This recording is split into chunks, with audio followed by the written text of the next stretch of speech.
time now for Fersan in the field, real issues, real solutions. So the last time the team was on, which I believe was the 3rd of October, we had conversation about acidic soils impacting crop productivity. There was so much information to share that we said, listen, we simply have to do a part 2. So this morning we are presenting part 2 of that conversation. Joining us, Melvin Henry, Technical Manager. Good morning, Melvin. How are you? Morning, Halty. I'm doing fine. How are you? Good morning to our listeners. I am great. Good to have you on with us. We also have Chavan Lyttle, Product Development Agronomist. Good morning, Chavan. Welcome back. How are you? Morning, Althea. I'm giving thanks, and morning, all our listeners. Good to have you on with us. And Melvin, I trust the entire network in the Newport-Fersan family, you're all okay following yesterday's earthquake? Thanks, Althea. Yes, we are at the moment and wishing the same on your side as well. It was an experience that many, for the first time, would have. Yes. But thanks be to God, we're alive and well. Indeed. I think the closest we have come to this was 1993, and I actually remember that one quite well as well, Melvin. I think it speaks volumes about how prepared we need to be. We don't know when, unlike a hurricane, as I was saying earlier, you can't tell when you're going to have an earthquake, but at least you must have some kind of plan in action. Absolutely. And speaking of plan, that is part of what we do here. We talk about the issues, we find the solutions to the challenges. And the last time you were on, we're talking about the issue of acidic soil and how it is that can impact crop productivity. I'm very happy that we're doing part 2 of this. So let me start off by asking you, Melvin, to provide justification for the extension of this conversation on acidic soil and the potential impact overall on crop productivity. Well, to be honest, you said it just now. Part of the reason why we're doing this extension is that being the discerning personality that you are, you realized from our first outing that there were things left unsaid. And so you would have on here suggested that we do a follow-up program. Separate and apart from that, since the 3rd of October, we had several comments and inquiries, which speaks to the fact that a number of our farmers, the content of our last program would have resonated well with them, and they too, like we, would want to bring some level of resolve to both existing and to prevent any imminent challenges that they face from time to time. Additionally, Althea, it is well documented that 30%, at least 30% on average, of the global agricultural land space is actually acidic. And with that said, if we were to use that same well-documented figure for Jamaica, it means that on average, around about 30% of our soils are acidic soils, and with acidic soils comes a number of challenges as it relates to plant health. And as a result of that, being who we are at Newport-Fersan, we try to identify, as I said before, existing and imminent challenges to our farmers and take the necessary step to prevent or limit or eliminate these becoming a factor and a deterrent to productivity. Right. Thank you so very much for that, Melvin. And I think what we should do is have a little bit of a recap of the salient points from the previous program, particularly because we recognize that although we have quite a number of listeners, not all of them might have heard the first time we had this conversation. So, Chavan, let me come to you to ask, when is a soil considered acidic? Yes, Althea, thanks for that question. Before we can speak to acidic soils, we really have to get back to basics and establish the grounding principle. So to determine if soils are acidic, we first have to determine the pH of the soil. But what is pH? What is our soil pH? This is basically a measure of the hydrogen ion concentration in our solution, right? And then that hydrogen concentration really determines whether or not we have an acid solution or an alkaline solution. So pH is determined on a scale which ranges from 0 to 14 generally. And on this scale, 7 is neutral. So any value that is less than 7 on this scale is increasingly acidic, while any value that is greater than 7 on this scale is increasingly alkaline. So based on this, our soils are then classified on based on the pH range that they have.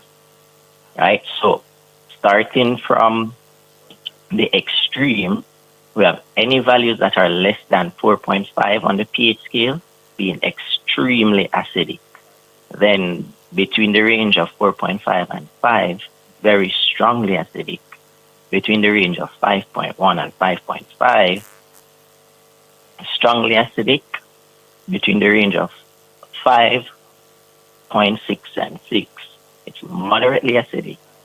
Between 6.1 and 6.5, it's slightly acidic. So basically, what we get from this is anything that's less than 7 is going to be in the acidic value, and anything that is below 4.5 is extremely acidic.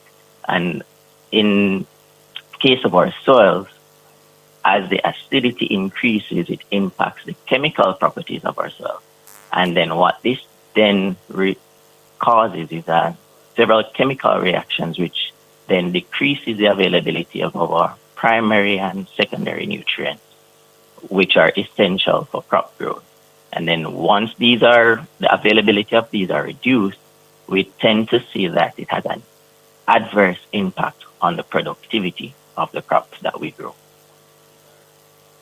Well, and for that, we're going to turn to Melvin to speak to us a little bit about how the acidic soils actually impact productivity overall. Melvin? Okay.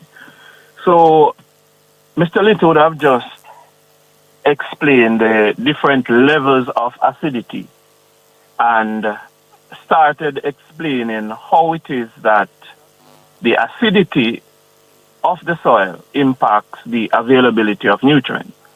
Now, let us first agree that in order for a crop to perform at its best, the crop must be in its healthiest state. A critical component to plant health is how well nourished this crop is.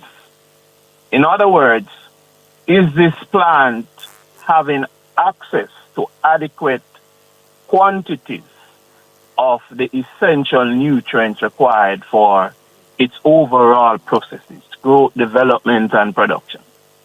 Now, once the plant is able to access these nutrients in the ideal or the required volume, that is contributing to the health status of the plant. And that is what we refer to as adequate supply or sufficiency. Now, to the left and to the right of that situation or scenario are two conditions that as technocrats and as farmers, we do not like to see. The first is what we refer to as a deficiency.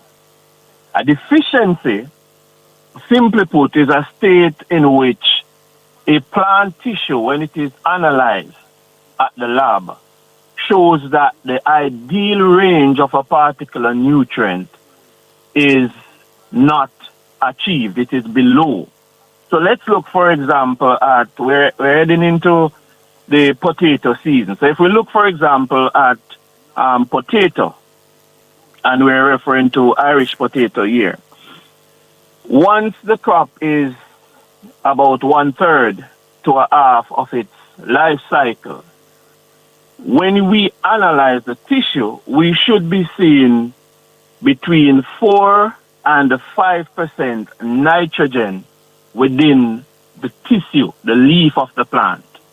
If the test results reveal that this analysis is showing, for example, 3, which is below 5, it is showing that there is a deficiency of nitrogen in the plant tissue. Now, I'm stressing deficiency because acid soils have the potential to induce nutrient deficiencies. And once we're inducing nutrient deficiencies, it simply means that the overall development of the crop would be impaired. It won't take place as it should. And ultimately, what our farmers and we as support systems focus on is productivity. So if you have a plant that is unhealthy, then it is reasonable to expect that the plant will not perform at its best. The other side of the coin is where we have toxicity. So toxicity is a state where when the plant tissue is analyzed, the ideal range of a particular nutrient within that crop is exceeded. So we said for Irish potato, we should be hovering between 5 and 6% nitrogen. Now, if upon analysis of the tissue we're seeing 9 or 7, it means that we would have exceeded the ideal range. And this too has a negative implication on how well the plants thrive and develop. So that's the first way in which new acid soils impact the productivity of our plants through toxicity and through deficiencies. Let us be more specific at this point when we look at toxicity. Now, it is also known that aluminum is the most abundant element in the Earth's crust. So in that area that we do our cultivation, aluminum is by far the most abundant element. Now, aluminum, while it is the most abundant, it is not required for plant nutrition. It is not an essential element. Once the soil becomes acidic, once the pH of the soil falls below 5, aluminum availability increases.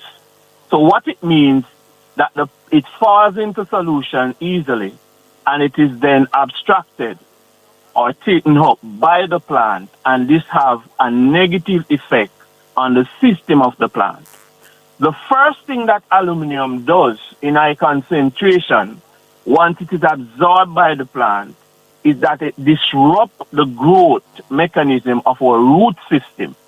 So what you would see is that instead of having roots of high density, where you should have, for argument's sake, 100 roots, you're now subjected to having 30 roots because of the impact of aluminum. Separate and apart from that, it also causes the destruction of the cell wall within the root system. So there's a condition that we refer to as leaky roots. So what it means is that the plant is attempting to take up water and nutrient, but because the system is compromised, instead of you taking up all that volume of water, a percentage of what enters the root then falls back into the solution within the soil. The condition called a leaky root. Well, that makes sense. Hold on to that, Melvin. We'll pick up on that leaky root when we come back from the break. Miss Betty, early blight take over my tomato. And me paper full of powdery mildew. What me I go do? Clear way. Oh, you are tell me fi clear way. Me think me and your friend. No mask Kelso. May I tell you for use Clearway from Newport-Fersan, Jamaica. It is a contact and systemic fungicide with protective and curative actions against a wide range of fungal diseases such as anthracnose and early blight in tomato, purple blotch in onion, late blight in potato, leaf spot in peanut, powdery mildew in pepper, and much more. Thanks, Miss Betty. You're really my friend. Me call me Newport-Fersan rep right now. Can't forget that name there. Clearway. Clearway. Farmers, get your supply today. Another premium product from Newport-Fersan, Jamaica Limited.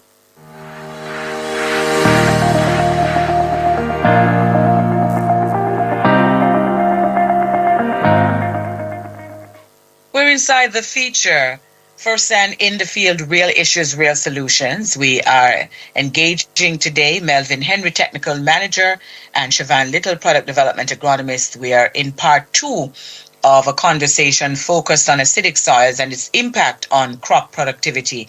And before we took the break, Melvin was talking to us about leaky root and how it is that that occurs and what is the connection between that and the soil pH. And Melvin, while you're on that and you're talking about that leaky root situation, perhaps we can also just have you move to focus a little on that connection between the soil pH and plant diseases generally. Okay. So once you're having that situation where the root system is compromised due to more than the desirable levels of aluminum within the root structure, then it is easy to understand that the plant, in its attempt to take up the desired levels of water and nutrients, will fail, because each time the plant abstracts 100% of a particular nutrient, a percentage of that will fall, and thereby compromising the plant ability to grow, develop, flower, and to maintain, if at all, it is able to produce any harvestable produce. In addition to aluminum being a problem in acid soils, there's also the fact that manganese, which is an essential nutrient element, once the soil pH falls to being very acidic, manganese again becomes very available. And unlike aluminum that affects the growing tips of the roots, the accumulation of manganese takes place in the growing tips of the shoot. So your stems will have more than the desired level of manganese, and the net result is that it will compromise or reduce the growth rate of the plant. So you'll see a condition in your field where your plants are just not moving. And this is stemming from the fact that manganese could be very well at toxic levels within the plant due to the fact that the soil pH is too acidic and needs to be addressed. Now, as it relates to the disease, incidence of disease, again, it is well known that in acidic soils, members of what we refer to as the brassica or the crucifer family, which includes your pak choy, your cabbage, these crops normally have a condition that we refer to as club root. Essentially what happens is that this disease-causing organism grows. It's like a fungus, and it grows on the root system of the plant. So if you should remove a cabbage plant that is showing the symptoms, where you start to see the lower leaves becoming chlorotic yellow and spotted, and the plant is droopy, even in the abundance of water being applied. What is happening below the surface is that the root system has been compromised. Now, the organism is able to survive only in these acid conditions. So this is the linkage between the soil pH being acidic, the survival of the organism that causes disease, and how that organism thrives and impacts the growth and development of the crop. So if you fix the environment, which is the acid soil, you're actually eliminating the disease-causing organisms. And it is through that mechanism that would stave off the damage done to this family of crops in our crop production system. Thank you so very much for that, Melvin. And I'm coming to you now, Chavan, because I would imagine that as you continue to work with farmers, you're getting information and documenting that information in terms of what is happening out there in the field with farmers and acidic soil. And so I want you to share with us some of what you have documented in terms of scenarios working with farmers producing in acidic soil conditions. Right, not a problem.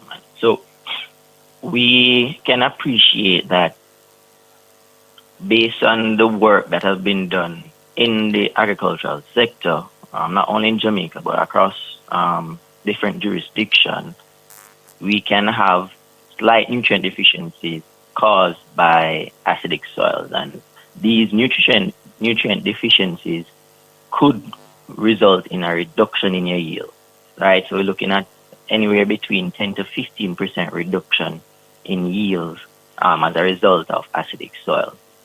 However, if that acidic condition is very strong in terms of moderate or high levels, resulting in moderate or high levels of nutrient deficiencies, that yield reduction could be as high as up to 50%, right? So you're looking at significant reductions in yield when we produce on acidic soil and we don't ameliorate, right? So what this means for production for us is, let's look at watermelon, right? So where we produce watermelon, we generally target a yield of around 60,000 pounds per acre. So under slight acidic, under slight nutrient deficiencies due to acidity, that yield could go down to around 51,000 pounds per acre, as opposed to the 60,000 pounds.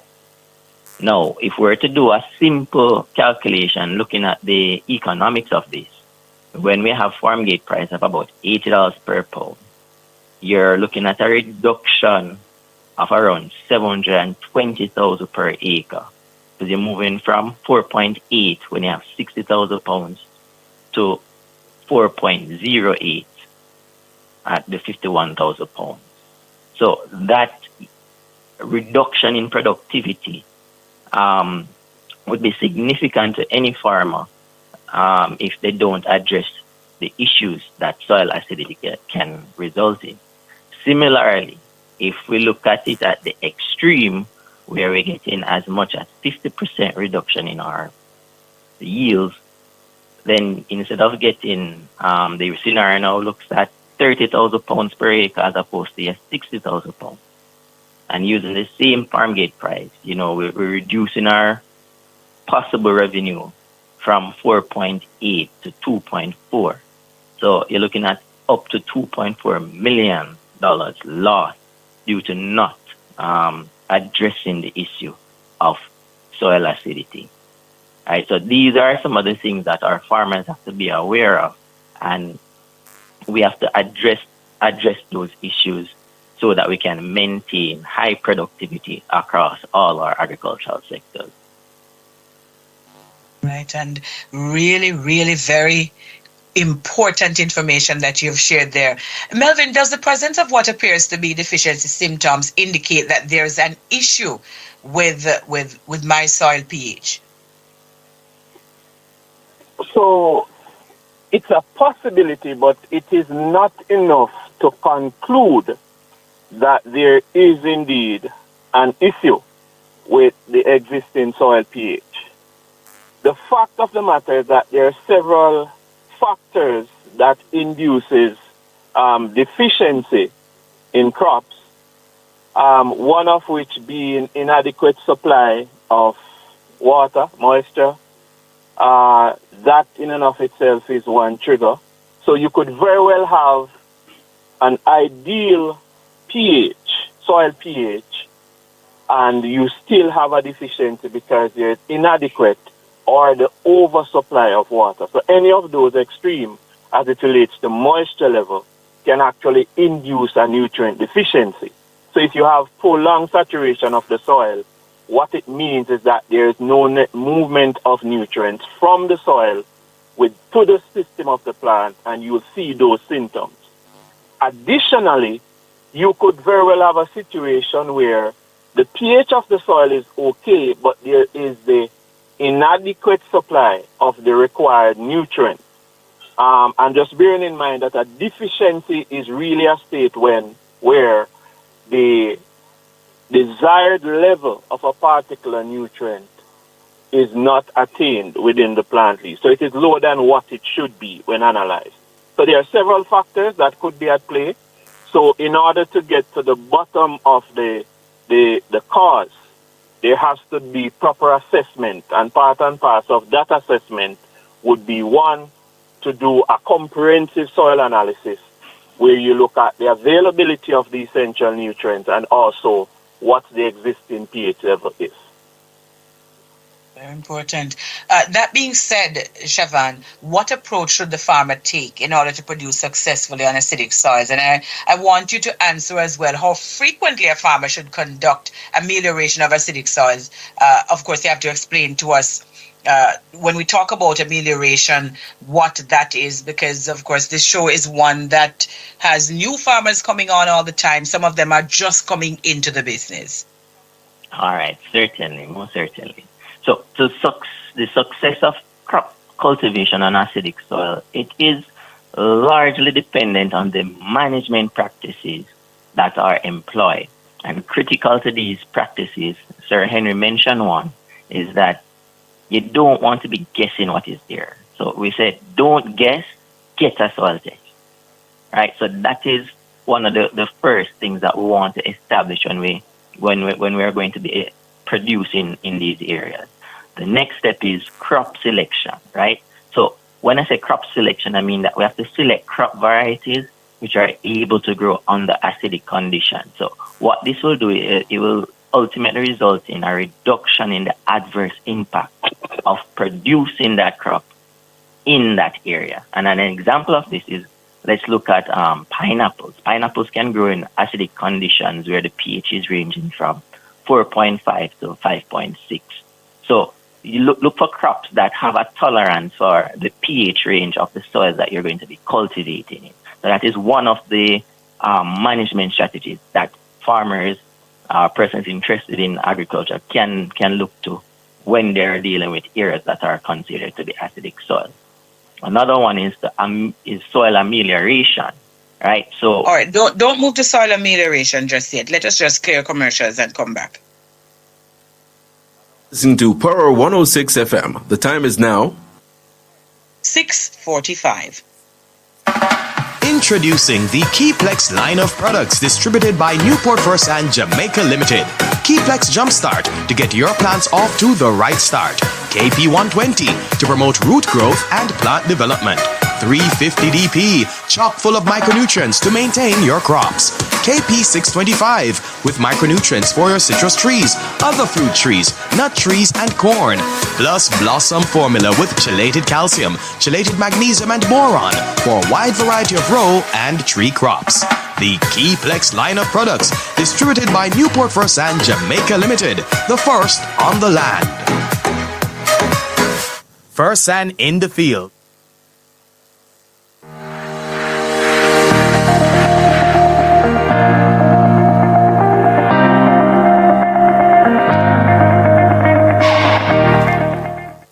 All right, so we're rounding out our conversation with Melvin Henry and Chavan Lyttle. And before we took the break, Chavan was just about to move to tell us a little bit more about amelioration in terms of acidic soils. Gentlemen, we have, I think, if I'm following this clock correctly, about 12 minutes to go, if so many.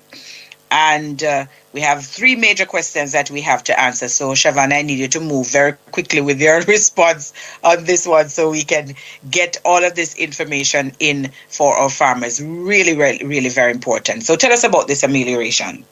Right. So soil amelioration, this speaks to making something better, making the soil better, improving the soil. And when we speak about soil amelioration, we're speaking about improving or increasing the soil pH so that it's no longer acidic and adversely impacting the availability of some of our critical nutrients, right? So how can we do this, right? So calcifersan is one of the products that we have at Newport-Fersan to address acidic soil, right? And it's basically calcium carbonate, which consists of about 38% calcium, and it's 95% pure calcium carbonate. So it is very effective in increasing the soil pH.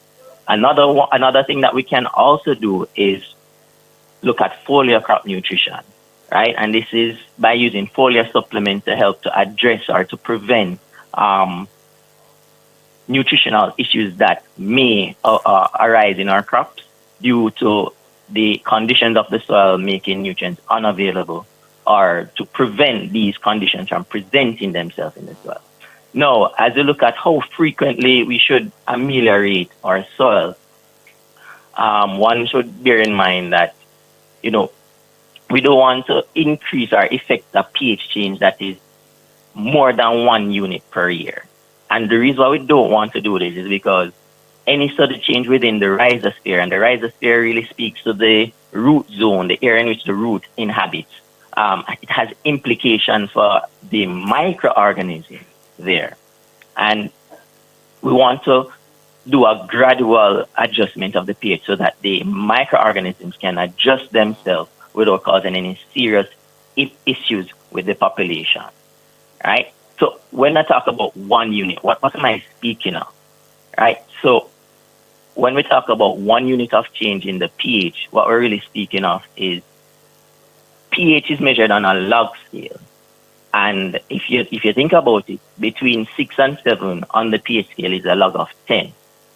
So even though it sounds like a small change, it's really a humongous difference that we're causing. And an easy way to visualize that change is to think about the earthquake that we had in September. That was a 4.9 earthquake versus the earthquake that we had yesterday. That was a 5.6 earthquake. It was a massive difference in the size of the change that you'll be affecting. And remember, the pH is a measure of the hydrogen concentration. So we're going to be gradually, essentially, increasing that pH concentration significantly. All right. Thank you very much, Chavan. All right. So Melvin, in light of the fact that acidic soils can be a real barrier to the best levels of crop yields, what are some of the other strategic plans that you have, plans that perhaps you have already implemented from Newport-Fersan to treat with this particular issue, which clearly is a critical one to address? Well, Althea, like forums like these and the ongoing formal and informal training sessions continue to be key strategies that we use to get our farmers in the know as it relates to the potential impact of operating in these acidic conditions. We have always been the facilitators of soil analysis and guiding the process in the implementation of proper nutrient management programs, and where necessary, as Mr. Lyttle would have just highlighted, we make recommendations based on the findings to correct the existing soil pH and make it more friendly for the survival of the crop in question. Soil analysis takes between one to 2 weeks for us to respond, having collected and submitted the samples to the lab. So as a company, we thought about increasing efficiency and reducing the downtime in which we could address, for example, conditions relating to soil pH. And with that said, we would have added to our service delivery the ability for any of our technocrats to on-site visit before leaving the farm, complete a total assessment of the existing soil pH and making a recommendation for change, because we would have procured some on-the-spot meters, pH soil meters, and those have been, that program has been implemented since the start of the month, where we are already in the field assessing on-site pH, with the intent, as per usual, to ensure that our farmers are operating in the best possible conditions. So we make the recommendations upon assessment.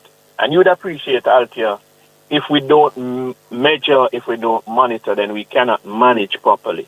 And as a result of that, we would have increased our capability to measure on the spot and quick response in guiding our farmers in this regard. All right, thank you very much. Almost out of time, gentlemen, and so I'm coming back to you, Chavan, just a little bit more information that I need, because we're trying to give as best we can the information to the farmers. And I know that many of them have the notebooks out, and they are, of course, going to be using that information. So quickly, you have all been responding to the reality that exists among our farmers, and I just wondered, Chavan, if there are specific areas that you'd like to mention that are of real concern in terms of acidic soils across the country. Right. So, yeah, man, there are a few production areas that we want farmers to be really cognizant of, or certain crops especially, which tend to increase acidification in based on the nutrition that the crops take up. So areas that grow pineapple, areas that grow banana and plantain, those crops are, especially bananas and plantain, are heavy feeders of potassium. And once these crops utilize potassium from our soil, what they release hydrogen ion. So they tend to, by their natural existence or natural biological processes, they tend to gradually acidify the area in which they're growing. So farmers should pay keen attention to those areas and make the necessary amelioration, do the necessary test first of all, and then based on the results, make the necessary amendments to ensure that their crops continue to produce optimally. All right, thank you very much. And the final thing I'll ask you to do, Chavan, is to give us information on upcoming training activities that you have. Most certainly. So on our list of upcoming activities, we have our Irish potato production and productivity training that's going to be held Tuesday, October 31st, so that is today, at Springfield All-Age School in St. Elizabeth.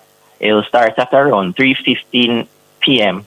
and there will be products on sale. So we're inviting all our farmers in and around the Springfield All-Age School to come on out at 3:15 and participate. We also have another farmers training session on yam, Irish potato and onion production tomorrow, Wednesday, November 1st, and that would be at Sherwood Forest Community Center in Portland. This training session starts at 10 a.m. And the last one that we have in coming up is another Irish potato production and productivity training, which is going to be held next week, Wednesday, November 7th, at Mount Pleasant City Mission Church in Portland. And that will start at 10 a.m. also. Right, thank you so very much. Melvin, how do farmers get in touch with you? I know that the farmers are trying to ensure that they keep in touch with you so that they can get all the relevant information. As it were, Melvin? Newport-Fersan. Oh, go ahead. Yes, I'm hearing you now. So, certainly, Altia, we are all over the social media platforms. To be more specific and direct, you can call us at 967-5815, and they'll patch you through to the technical department or the sales department, and from there we'll get going in assisting the process. All right. Blessings to you both. Thank you so very much for this morning. And of course, as we reflect on what happened yesterday, I encourage you to be very mindful, the team as well, to be very mindful of what is happening in the environment. We're expecting quite a bit of rain, gentlemen, over the next few days. You all stay safe out there. Thanks, Altia, and same to you. Thank you. All right. Thank you so very much. And that was Melvin Henry, Technical Manager, and Chavan Lyttle, Product Development Agronomist with Newport-Fersan, Jamaica. Let's just take a quick word from them and then we wrap the show. Fersan in the Field, Real Issues, Real Solutions was brought to you by Newport-Fersan Jamaica Limited, the first on the land.